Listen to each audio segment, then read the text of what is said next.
So ഇപ്പം സിനി സജിയാണുള്ളത്. ആളുടെ വെഞ്ചറിന്റെ പേരാണ് SS ക്യാരി ബാഗ്സ്. സിനിയുടെയും സജിയുടെയും, സിനിയുടെ ഭർത്താവായ സജിയുടെയും അവർ രണ്ടുപേരും കൂടെ ചേർന്ന് തുടങ്ങിയിരിക്കുകയാണ് ഈ SS ക്യാരി ബാഗ്സ്. ഇതൊരു ക്യാരി ബാഗ് എന്ന് പറയുന്നതിനേക്കാൾ ഉപരി ഇതൊരു മൾട്ടി പർപ്പസ് ബാഗാണ്. ബിക്കോസ് 2 വർഷം മുന്നേ ഈ സ്കൂൾ ടൈം ആകുമ്പോഴത്തേക്കും സ്കൂൾ കുട്ടികളുടെ പേരൻസിന്റെ ഒരു വലിയ ഇതാണ്, അവരുടെ ലഞ്ച് ക്യാരി ബാഗ് വേണം, അവരുടെ ഫുഡ് കൊണ്ടുപോകാനായിട്ടുള്ളൊരു ബാഗ് വേണം. ആ ബാഗ് എന്തായാലും വാഷ് ചെയ്യേണ്ടി കഴുകേണ്ടി വരും. എന്താ വെച്ചാൽ ഈ പിള്ളേർ കൊണ്ടുപോകുന്ന സാധനം ഒക്കെ ബാഗിനുള്ളിലാവും. അപ്പൊ അങ്ങനെ ഒരു വാഷബിൾ ബാഗ് ആണ് ഇവര് കൊണ്ടുവന്നത്. വെൽക്കം സിനി. അപ്പൊ എനിക്ക് തോന്നുന്നു ഇപ്പൊ 2 വർഷമായല്ലേ? 2 വർഷമായി കല്യാണന്റെ ഭാഗമായിട്ട്. ഇങ്ങനത്തെ ഒരു ബിസിനസ് തുടങ്ങാനുള്ള കാരണം എന്താണ്? ആൾക്ക് തയ്പ്പറിയായിരുന്നു. അപ്പൊ മറ്റു ജോലികൾ ചെയ്യാൻ പറ്റാത്ത കാരണം ഈ തയ്പ്പിലേക്ക് ഇറങ്ങിയതാണ്. അപ്പോ കട്ടിംഗ് മാസ്റ്റർ സിനിയും സ്റ്റിച്ചിങ് മാസ്റ്റർ ആളുമാണല്ലേ? അപ്പൊ ശരിക്കുമേ അത് നിങ്ങൾ രണ്ടുപേരുടെയും ഒരു സ്വപ്നം തന്നെയാണ്.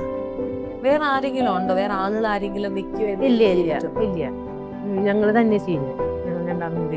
എനിക്കറിയാം. ബിക്കോസ് ഇവിടെ നമ്മള് ഈ ഏപ്രിൽ മെയ് ആകുമ്പോഴത്തേക്ക് നമ്മുടെ സ്കൂൾ സീസൺ ആണല്ലോ. ഈ സ്കൂൾ സീസൺ ആകുമ്പോഴാണ് നമുക്ക് ഏറ്റവും കൂടുതൽ ഈ ബാഗ് പോകുന്നത്. എന്റെ വീട്ടിൽ തന്നെ ഉള്ള അനുഭവമാണ്, എന്ത് കൊടുത്താലും അതവർ ശരിക്കും അടച്ചു വെക്കില്ല. ഒന്നെങ്കിൽ അത് കഴിച്ചതിന് ശേഷം എല്ലാം കൂടെ ചേർന്ന് ഇങ്ങനെ വെച്ചിട്ട് അവരെ കളിക്കാൻ വേണ്ടി പോകേണ്ട ഒരു തിടുക്കായതുകൊണ്ട് കൊടുക്കുന്ന സാധനത്തിന് പകുതി ആ ബാഗിൽ തന്നെ ആവും. അപ്പൊ ഈ കഴുകിയെടുക്കുക, അല്ലെങ്കിൽ ആ ബാഗ് നമുക്കൊന്നും യൂസ് ചെയ്യാൻ പറ്റില്ല. അടുത്ത ദിവസം ഭയങ്കര സ്മെല്ലായിരിക്കും. ഇതെനിക്ക് തോന്നുന്നു ഫുള്ളായിട്ട് തന്നെ നമുക്കത് കഴുകി എടുക്കാൻ പറ്റും, കഴുകി ഉണക്കി എടുക്കാൻ പറ്റുന്ന ഒരു സാധനമാണ്. ഇപ്പൊ ഏതൊക്കെ മോഡലാണ് ബാഗ് ഉള്ളത്? ആ ഒരു മോഡൽ തന്നെ ഞങ്ങൾ തയ്ച്ചിട്ടുള്ളൂ. അപ്പൊ അതിവിടെ കുഴപ്പമില്ല, ഇവിടെ നിന്ന് വിളിക്കാറുണ്ട്. അപ്പൊ ഞങ്ങൾ പിന്നെ വേറെ ഒന്നും എനിക്ക് നോക്കിയിട്ടില്ല. ഇനിയൊരു വേറൊരു സൈസ് ബാഗ് ലഞ്ച് കൊണ്ടുപോകുന്നത് തയ്ക്കണമെന്ന് ആള് പറഞ്ഞ്. നമ്മള് ആദ്യം എത്ര ബാഗിൽ തുടങ്ങി? ഇപ്പം ഓർഡർ കൂടിയിട്ടുണ്ടോ? ഞങ്ങളെ വിളിക്കുക സൗകര്യം പോലെ കൊണ്ടുപോകണമെന്ന് പറഞ്ഞിട്ടാണ് വിളിക്കുക.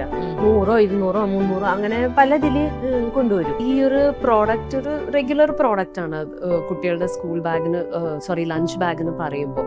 പക്ഷെ ഇത് റേറ്റ് നോക്കുന്നവർ കുറേ പേരുണ്ട്. പിന്നെ ഇത് റീയൂസബിൾ ആണ്.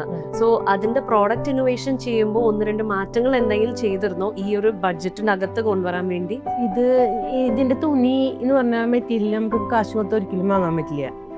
എന്താന്ന് വെച്ചിട്ടുണ്ടെങ്കിൽ ഭയങ്കര റേറ്റാണ് ഇതിന്റെ മെറ്റീരിയലിന്. അപ്പൊ ചേട്ടൻ കൂട്ടുകാരന്മാരോടൊക്കെ പറഞ്ഞ് അവരാണ് ഈ തുണി എത്തിക്കുക. അവരുടെ അപ്പോൾസറി കഴിഞ്ഞിട്ടുള്ള ബാക്കി തുണിയാണ്. ഇത് അപ്പോൾസറി വർക്കിന്റെ തുണി ആയതുകൊണ്ട്. ശരി. അപ്സൈക്ലിംഗ് ആയിരിക്കും. അതെ. അതിൽ വരുന്ന തുണ്ട് മുറികളും ഒക്കെ വെച്ചിട്ടാണ് നമുക്ക് ഇത് ചെയ്യാൻ പറ്റുന്നത്. ഇതൊരിക്കലും കാശ് കൊടുത്ത് വാങ്ങാൻ നമുക്ക് പറ്റില്ല. 500-600 രൂപ മീറ്ററിന് വരുന്ന തുണികളാണ്. അപ്പൊ അത് അങ്ങനെ കിട്ടണ കാരണമാണ് ഞങ്ങൾ ഈ റേറ്റിന് ഈ സഞ്ചി കൊടുക്കുന്നത്. അത് ശരിക്കും പറഞ്ഞൊരു വലിയൊരു വേസ്റ്റ് മാനേജ്മെന്റ് ആണ് അല്ലെ? നമുക്ക് ഈ വേണ്ടാത്ത ഈ തുണ്ട് മുറികൾ വെച്ചിട്ട് നമുക്ക് ഇങ്ങനെ ഒരു ചെയ്യാൻ പറ്റുകയാണെങ്കിൽ. ആക്ച്വലി നോക്കുമ്പോഴത്തേക്കും ഈ ടൈപ്പ് ഓഫ് ക്ലോത്ത് ബാഗ് വേറെ കോമ്പറ്റീഷനേ ഇല്ല.